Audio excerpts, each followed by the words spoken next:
Let's do that song for people. How's it going, guys? It's your boy D-Money here, and today we're watching Horror Games Are Absolutely Dying by Waves.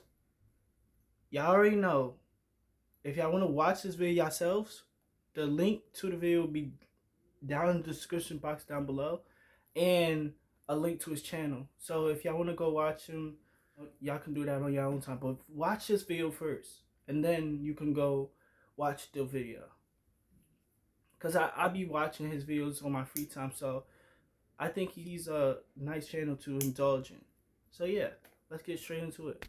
Boom! It's a blue lobster.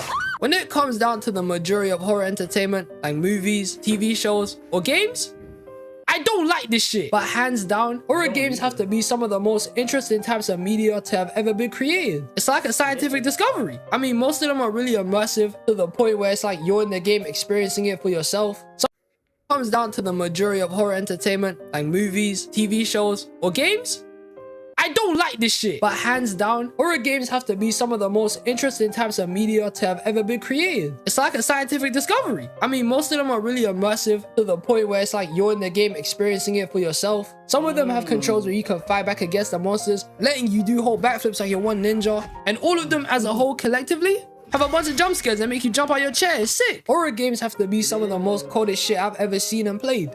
And imagine, this is coming from the guy too shook to watch horror at night, so you know, you can take my word for it. Like as a kid, I used to love watching walkthroughs from my childhood YouTubers, like Markiplier, Corey, and Jacksepticeye, just running through these games and seeing their experiences on it. And as I've played a bunch of these games myself, aged and matured a lot over the years, and just gained a ton more wisdom and expertise, I can confidently say I would never survive this shit. I'm dying, I'd accept my fate, it's over.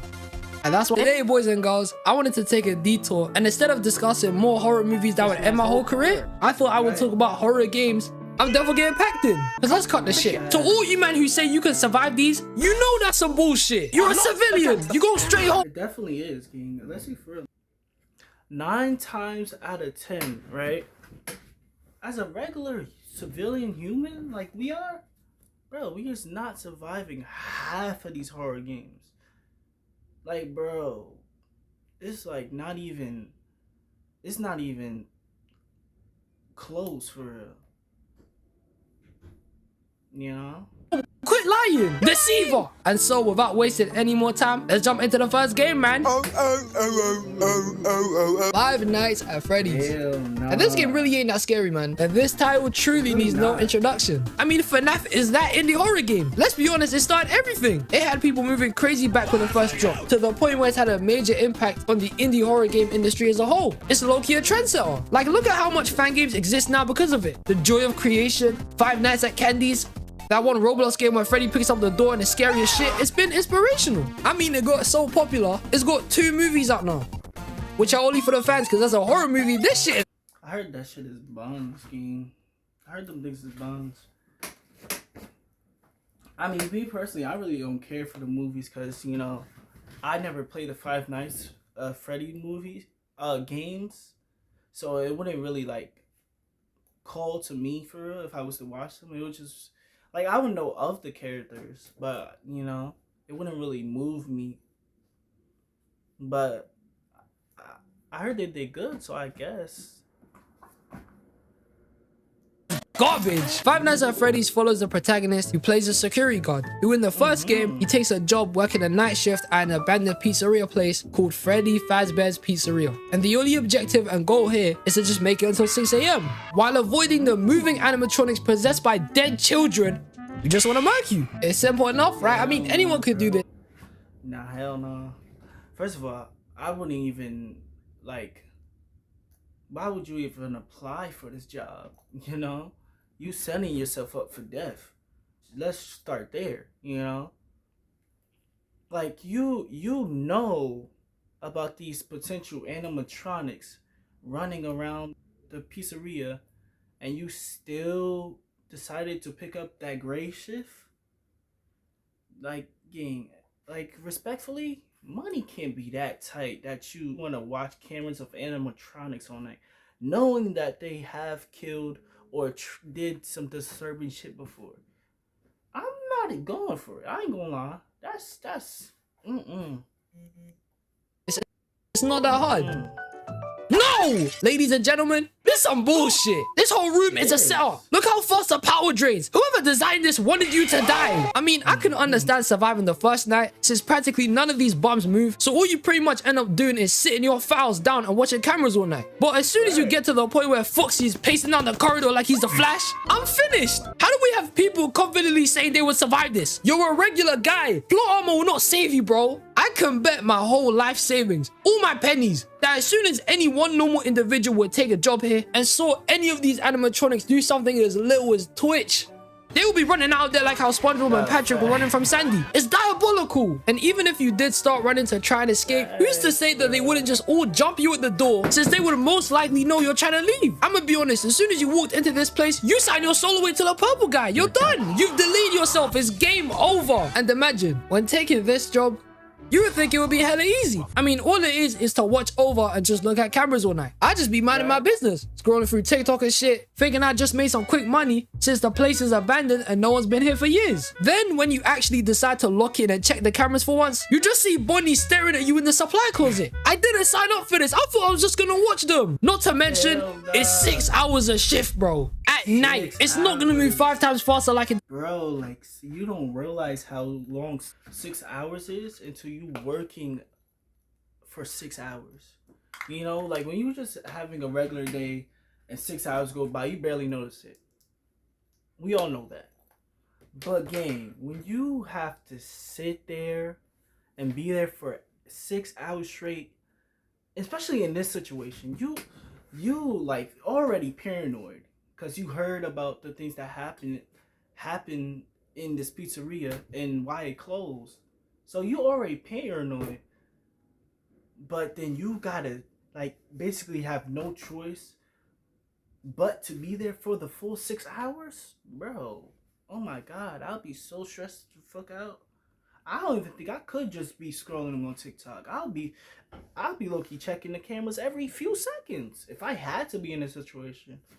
But I'm saying, me personally, I would never be in a situation where I gotta pick up a grave shift at an abandoned pizza shop. No, bro, that is not worth the money, bro. In the game. For you, me, and the flipping president, it would be from 12 a.m. to 6 a.m. real time. And I'm gonna get hella sleepy. I'd have to stay in this freezing ass room. No heating, no nice amenities, just some dusty ass office chair from 50 years ago, placing my perfect cheeks on it, and have to watch these prehistoric dinosaur-like Chuck E. Cheese robots who definitely all smell like ass and stop them from killing me. If the power ain't gonna get me executed, my stress will bun this shit, man. And the rest of these games moving forward just get even worse. In the second game, instead of just going against the starting lineup, now you gotta deal with the subs, the bench, and the coach. You're getting jumped by the whole team now. There's like 15 of these guys. And the layout of this security room is just terrible. You ain't got no doors. They got it, bro. I ain't gonna lie. I'm not saying I'm scared of playing horror games. Because at the end of the day, it's a game. It's not like it's going to come out and it's going to jump out whatever I'm using and kill me. But, like, bro, that should be scary, bro. Yeah, I ain't going to lie much. I seen that. Anyway, I don't want to be scared for my whole experience of playing a game. That's just not enjoyable with me. What I like to play is more like adventure games type shit, you know?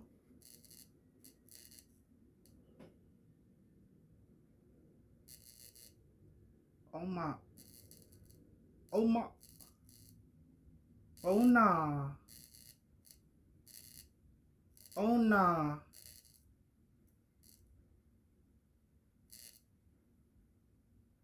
Whoa. Oh nah. Oh God, my light just blew out. What?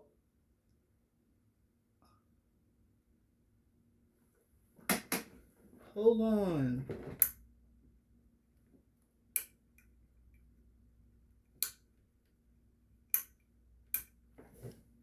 Bruh. Well, I guess we're gonna have to use the natural light then. Like what? Y'all seen that? That was crazy. Oh my god. All right. Let's get back into it. That was okay. You're left with just 2 vents on either side of the room and 1 giant hole in the middle where the animatronics can just jump in whenever they feel like it. They designed this like they wanted to kill you. I'm telling you. Five Nights at Freddy's literally becomes more difficult to survive the further you go along the series. In the 3rd one, there's only 1 animatronic you go against, Springtrap, who used to be a man named William Afton. And he's the mastermind behind all of this. Why all the robots start moving crazy and start killing people. And I'm not gonna lie, this guy stinks, fam. He's been in that suit for 30 years. Not to mention he's dead as well. It definitely smells like arse cheeks, and his breath, it must be beyond the grave. That shit would kill me anyway. But even though William is the sole killer in this game, there's also phantoms of the first couple of animatronics that will literally mess with your brain, psychologically breaking you down and screwing over the machines that you need to keep fixing to stay alive. And also, there's no door again. You can't keep him out. I'm just saying, being in here would really test your will to survive. Means I'm dying. Even the animatronics genuinely get scarier over time. Look at the designs of the nightmares from the 4th game. Fredbear literally has a mouth in his belly. I've only played and watched the gameplay from the first 5 games and Security Breach, and the easiest one by far to survive is Security Breach because you're in some giant mall. Cause you in a giant mall and you got Freddy on your side. You know, I don't, like I said earlier, fuck. But look, I don't have experience in playing the games, but you know, I watched Dashy and Corey play them, so you know, I know of the games. I know the gameplay of it. Shout out Dashy and Corey, by the way. Bro, for sure, bro. I was locked in when they was making those videos. Anyway, let's back in. So you can just hide around the place, or just hide in Freddy. That shit cannot be comfortable. And the protagonist of this game is alive. So you know it checks out. Because you know the main character of the normal job-like games, yeah, he's dead. He had his inside scooped out and now he's this guy. I rest my case here. Right. Five Nights at Freddy's. We dying, man. It's over. Yeah, we dead as hell. Now eons ago. Now, see, I don't know too much about this game. I might have seen gameplay of this like maybe a year or 2 ago. So I don't really know too much about this game, but I feel like I could survive, game. Let's be for real. I feel like I could. Let's hear him explain what it is though, because I can't be too confident. I made a video talking about horror villains that would basically just end your life too, where I first started talking about this monstrosity. And now I want to bring up the game he's from, because this guy's game and himself are just evil. Bendy and the Ink Machine was the first horror game as a kid that literally, I'm not even playing no games here, had me freezing and going into the sunken place like I was Chris from Get Out. Because I don't know what the hell it was about this game, but I don't know, it was just hella terrifying back then. If you've never heard of Bendy before, imagine Mickey Mouse if he was the devil. That's pretty much Bendy. The game follows the protagonist named Henry Stein, an animator who used to work at a studio called Joey Drew Studios and helped make cartoons based on the character Bendy the Ink Demon. And in the game, to start it all, you get sent a letter by Joey to visit the studio 30 years later since he wants to show you something. And real quick, you see this guy Henry? He has no survival instincts, I swear down. Because how do you casually pull up to the place, start exploring, then see a dead body, and the only thing you say is this shit? Oh my god. Joey, what were you doing? Nigga, why you— What? Nigga, what do you mean? What were you doing? Nigga, I'm out of there. I see a body. Gang, it's not worth whatever he needs to show me, girl. I'm out. What? I wouldn't even be there long enough to see Bandy, whatever his name is. Cause like, bro, what do you mean the nigga that made the shit got bodies in there? Or that might be Bandy that killed him. But still, either way, there's a body there. I'm not gonna be there with a body, gang. I'm out of there. Another stupid person that know is not worth the money to be there. Like, what the fuck is we doing? Money can't be that tight, mud, that you're gonna risk your life for some bread, gang. It can't be that serious. still there. I would have bolted out the door as soon as I saw this shit. Why are you questioning Joey? You can't be that curious. He's clearly working for the devil. You pagan, why are you still here? Anyways, after this moment, Henry collects the pieces needed to switch on the machine.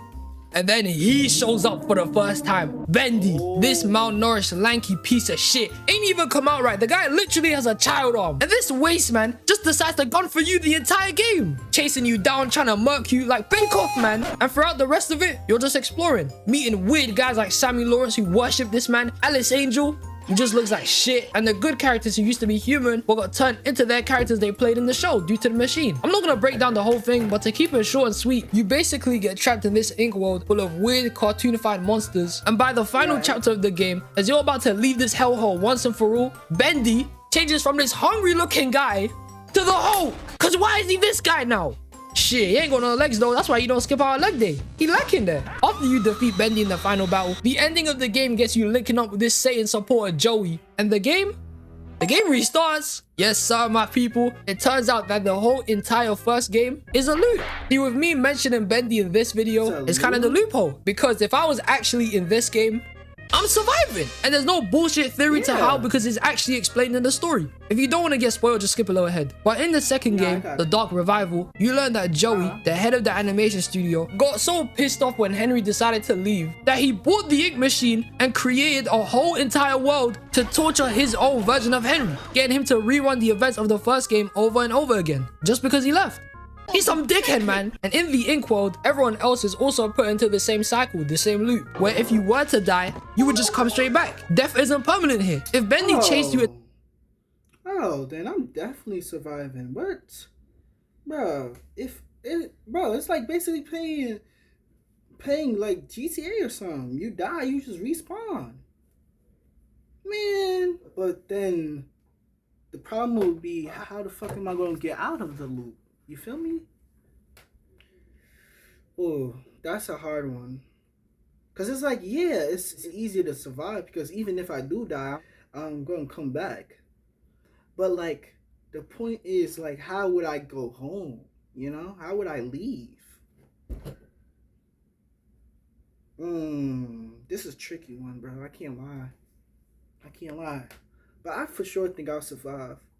Like, for sure, bro. Like, no questions asked. Bro, like, you want me to just chill in the ink world? And if I die, it is what it is? Bro, like, you know how many people that would pray to have multiple lives? Man. Delete your whole career. You'll come back 5 seconds later and be like, what's poppin', man? It's a loophole. Yes, you're dying, and it's probably going to be the worst, most traumatic thing you've ever experienced. But look on the bright side. It's not permanent. So for the first time, we were surviving this shit. Bun Bendy, bun Joey, bun the free world, suck my nuts. You guys are trash. Yeah, oh, hell nah. Now, with this game, like, with all these games, I haven't personally played them, right? But, you know, like I said earlier, I watched other YouTubers play, like Corey, Dashy, you know, like them. This is like the worst game to like low-key survive, gang. I'm not gonna lie. It might be over with. It might be wraps, gang. Like, either way. Especially with that let me not spoil it for y'all. Let's just watch the video. I don't even want to talk about this one, man. The game starts off similar to Bendy, with the main character also getting sent a letter to visit the old toy factory he used to work at, Playtime Co., in where, while you explore, do a bunch of puzzles, and move forward through the facility, the toys in it are just straight up fiends. You got Huggy Wuggy, this 7-foot slim donut, look like he's starting as the center of the monsters, chasing you through the vents. Mummy Longlegs, who clearly has some sort of attachment issues. Catnap, who's literally just Scarecrow from Batman. The Doctor, who's just a brain in the jar. Man, if you don't smash that shit. And most recently, Doey the Dough Man, who shapeshifts into this weird-ass Play-Doh salamander who tries to kill you. And he's kind of justified. I mean, in the game, you accidentally kill all his people. I understand it. But all the evil and corrupt toys in this game follow under the orders of the prototype, who's influencing all of them to move crazy against the protagonist. And I mean, whoever the prototype is has swag. I mean, look at the way Catnap is offering himself to him after getting beaten. This guy wanted to die, man. Poppy Playtime is impossible. I would have called it quits as soon as Huggy entered the vents. That shit was horrifying. But I didn't want to bring up this game just for the scenarios alone. I wanted to mention it because it single-handedly has the worst event ever done in any horror game, the Hour of Joy. And the Hour of Joy makes the buy of 87 look like cause this is mad. The Hour of Joy is when all the employees still working at the factory got jumped by every single toy and got murked. Every single employee was getting finessed. Literally 50 of these teacher toys just jumped this man in one room. He definitely got massacred. Mommy Longlegs grabbing people and taking them to the highest heavens. This Jack in the Box running around taking lives. The smiling Chris just jumping this guy. Huggy just jumping everyone around him. Look at the state of this place when it was all over. Look! And to think, the only reason why the main character is alive is because his ass wasn't at work that day. His lazy ass was probably sitting down eating Cheetos while the rest of his colleagues were getting slaughtered and seeing game over screens. He was lucky. I'm just saying, being in here would just be abysmal. As soon as I would walk through and enter the place, I would have walked right back out. I just know I would have died if I kept exploring. And Poppy really isn't even on our side like that. You could have escaped in chapter 2, but I'm like 99% sure that she's definitely the one who crashed your train to force you to work with her. And she even deserted you in the 4th chapter because she shook at the prototype. How are you gonna hold me? I'm further stuck in here because of you. Poppy playtime? We all dying. As soon as we step in this place, it's terrible.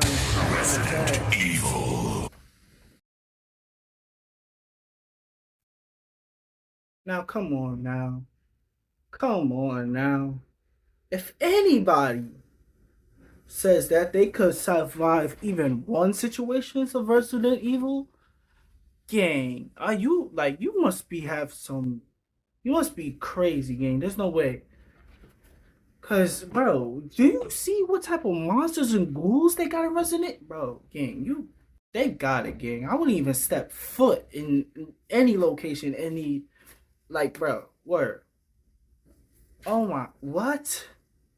Resident Evil, hands down, is one of the funnest horror franchises to ever exist. I mean, it's so different from other horror games. In most horror, they make you completely defenseless, afraid, petrified of the monsters and the people coming for you. And then these games, it's practically the same, even scarier to a degree. But it's different. Forgetting mentioning the first person once because those are just scary as hell. The third person Resident Evil games made me feel like a man. Because the second you had my scared ass a shotgun, and the tables have turned. Now, I'm finessing everyone like my name's John Wick. Out here shooting zombies with whole flamethrowers and grenade launchers. You stand no chance against me. Even the protagonists of these games are out here doing elite moves. Like dodge rolls, and Leon's out here doing whole backflips and sending them flying with his kicks. It's just a zombie apocalypse. I'm shooting them all. However, Resident Evil could truly be one of the most hardest horror games to ever survive. Sure, you can collect weapons which would help you easily kill the base zombies and possibly even the easier mutants too, but I'm not here to make it sound easy for anyone. No. If I was in Resident Evil and this one guy was chasing me, I would end it all, man. This individual is literally a super soldier, standing at 7'3", weighing in at 600 pounds. And even though he sounds hella clunky and fat, he can run 50 miles an hour. He can jump like he's All Might. 50 miles an hour. 50 miles an hour and 7 feet. Big as shit. Gang. And the thing about something like that, it's like a tank. You can't just like, say if you had an axe, you put an axe through that nigga's stomach, he gonna eat that and still keep running at you, bro. You got it, bro. It don't matter if I have a shotgun, a fucking word. If I got a shotgun, an axe, knives, nigga, it don't matter. That nigga's hunting your ass down. You gonna put 29 shells in that nigga, he probably still going. Bro, oh my god, I'll be a corner for sure. He has tentacles that grab people and can even let him swing like he's Spider-Man. He can carry weapons like a whole flamethrower and a whole rocket launcher. He's practically invincible until certain points in the game. He's unstoppable, unfathomable, unfair, and pure evil. Ladies and gentlemen, the man I'm speaking about is none other than Nemesis. Nemesis is literally a demon. Like, Mr. X is somewhat of a menace too, but at least he's slow as shit. Nemesis will pace down the whole street to catch you like it's his ultimate destiny. Look at his first appearance. In Resident Evil 3, it starts off with Jill having nightmares, and she's just in her apartment chilling until a man calls her and tells her to get out. Boom! Nemesis! He comes in, kicks her to the wall, which definitely should have killed her, and grabs her like she's... And when he said big body, I thought he was saying like fat, bro. This nigga's built too. Now we're cooked, bro. We're cooked. Oh God, we're cooked. If he's chasing me, bro, I'm praying to God, gang. Praying to God that I get into heaven, gang. Because there's no point of even trying to defend yourself at that point, gang. There's no point. You're going to the heaven, gangs, no matter if you like it or not. It's over with. It's over with. Nothing. Then when she escapes, because of plot, I think she's made it away from him. Boom! Nemesis comes from the ceiling. Once again, Joe thinks she's escaped him. And boom! Nemesis comes and throws the whole building on fire. She should definitely be dead here. The guy is relentless. Imagine yourself being a Resident Evil and Nemesis is gunning for you. What the hell am I gonna do here? Nothing beats the guy. He keeps going. And like everything else in Resident Evil, he mutates. So after even being beaten countless times, it's okay. He just comes back worse. He goes from this big tall brute to this bipedal dog thing. Then after being drowned in a pool of acid that should have definitely killed him, he came back as this. He was so overpowered here, it took a whole... What the fuck, bro? Nigga, like look at what the type of gun they had to pull out to kill that. Bro, it's not even worth it, bro. I would not want to live on this world if I have to deal with shit like this, gang. What do you mean? I need a big ass fucking ray gun that's like 100 pounds to kill this monster. What, bro? Hell nah, bro. Gun to beat him. Bro, even if you were somehow realistically in the same final boss fight, as soon as you used the railgun, you would have died while it was charging. Sign out. Wherever you go. If this thing's so objective is... You won't even be able to get the shot off? You'll already be dead? Yeah. Oh my god. Like what? To kill you. It's done. You might as well hand yourself to him on a silver plow. Plot armor will not save you. The man is genetically designed for this shit. He's basically a zombie Terminator. And whatever weapons you find or salvage, even being the most broken shit possible, won't work. Cause it'll just heal and change anyway. I'm ending it here. Deleting my profile, throwing my computer out the window cause this guy? Yeah. Just no. And the rest of the games in the franchise, it doesn't get any easier. It's pretty much the same thing. Resident Evil 7 and 8 are difficult as well, with the basis of these games being to fight these two weird-ass families. And spoilers incoming, if you don't want to see this, just skip ahead. But Ethan Winters is already a dead person. He dies in the first 35 minutes in Resident Evil 7. He's made out of mold for the rest of his life in this series. Take notes here. In the second game, even though Mr. X isn't Nemesis level, it doesn't mean he's not crazy too. And you're left fighting this guy, who also becomes a giant mutant. So I can pretty much say we're dying here. The Resident Evil series, impossible. Once you become a resident of Raccoon... Yeah, it's over. I would even be a resident, man. Don't even try to put me in that residence game. You got it, bro. Oh my god. Like, what do you mean? You're cooked either way, game. You're cooked. Even as a civilian, it's not like you could just run from them. It's over, bro. See, just stay until the city blows up. You're better off doing that. So these were some horror games, but I would see the lie too quickly. And to just be completely honest there, no one would survive any horror. Cut the shit. If you guys got any more horror games or scenarios that you definitely would die in, write it down in the comments, man. Happy New Year, man. I love y'all and hope you have a great day. And in conclusion, how do you only make 120 a week at Freddy's? What the fuck? What? Wait, you telling me that they fucking going against animatronics, they only make 120 for the whole 6 hours? All right. W video waves. To remind y'all again, it's gonna be down. His video gonna be down. Description box below. His channel gonna be down in the description box too. Yeah, I hope y'all like this video. Like and subscribe if y'all haven't. Turn your post notifications on to join the D-Money game. And yeah, I'm gonna catch you guys later. Peace.